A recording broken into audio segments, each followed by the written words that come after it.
Hello and welcome to Model Kit Stuff and another Focus on Tools video. And in this video today we're going to be looking at a drill from the model tool company that I think is called Dspiae. Not really 100% sure. So I have had this tool a couple of years now, maybe slightly longer than that. I certainly had it before the last Telford, and I bought this at the same time as I bought their cutters, and we'll perhaps do another video on the cutters. So I've used this over the last couple of years quite a bit, so I know how good this is. So let's just take a look at the tool itself. So the reason I bought it was the shape and the fact that it has a little spinny top. So if you take an ordinary drill, this is my original drill that I got as a teenager. It's an X-Acto one, which has a double head, and the disadvantage of it is it sticks in your hand, and if you're doing a lot of use it can get actually quite painful, and also this end tends to undo when the other end, whichever end you've got the drill in, the other end will undo while you've got it in your hand. So they're not great specifically for extended work. Having said that, this is a really robust tool and it's lasted a long time. The other drill that I have is this, which fits in the palm of your hand and has a couple of different collets, and it's quite flexible. This, however, has this little spinny top, and I like the idea that you can sit it in your hand, and it's just about the right length for my finger and thumb to then spin the tool. Now I have quite small hands, so it's quite possible that people with bigger hands might find this a little bit small, I don't know. But that's the reason I bought it. I like the idea of the spinning top. It'd be more comfortable in the hand for extended use. So if I'm drilling out a load of scuttles or something and I don't want to use my power tool for whatever reason, then this seemed to be a good idea. Now, when you get it, it comes with this little Allen key, which adjusts this little worm screw here, grub screw,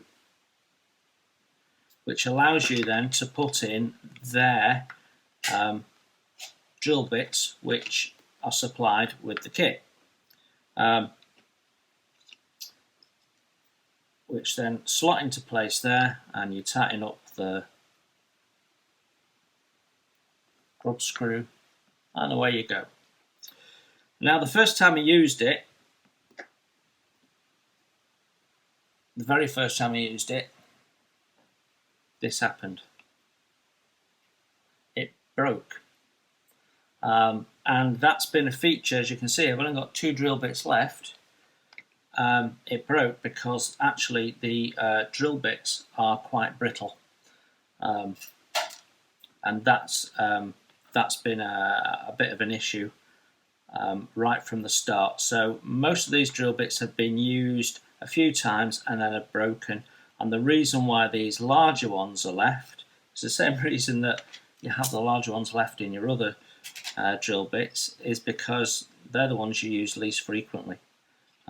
But basically, as you use them, they tend to break.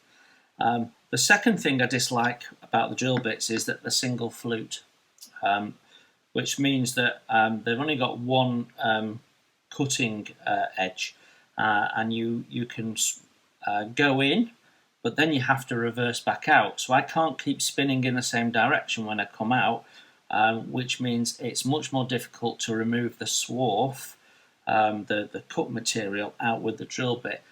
So actually, drilling and then cleaning up a hole takes a lot longer with one of these drill bits than it does an ordinary drill bit.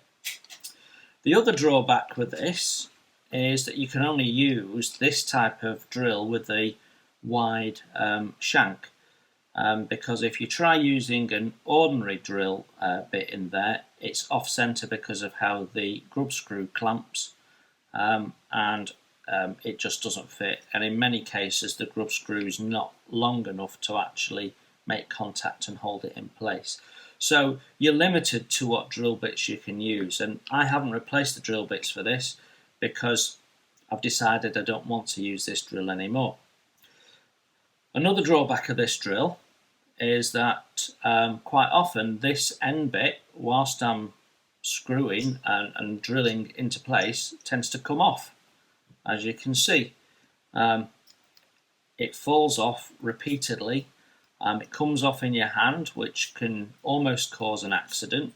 It's uncomfortable when it comes off, and you've got to stop. And basically, the whole process of drilling a hole has become much more complex when I use this than if I use either of these. So as much as the design is really lovely, it is really a case of design over substance. And my view is I wouldn't use this again. I mean, I will use these until they break, and then this will go in the bin, and it won't get used again. I wouldn't recommend it.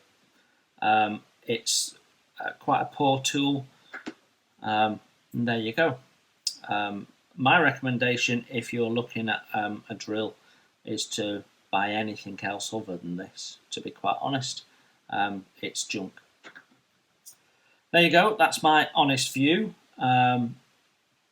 That doesn't necessarily mean that anything else they make is junk. I have their side cutters, their sprue cutters, and they are absolutely brilliant. Much better than anything else I've ever used. So, but in this instance, with the drill, I wouldn't touch it. There you have it, everyone. Hope that was helpful. Take care, everyone, and I will see you soon.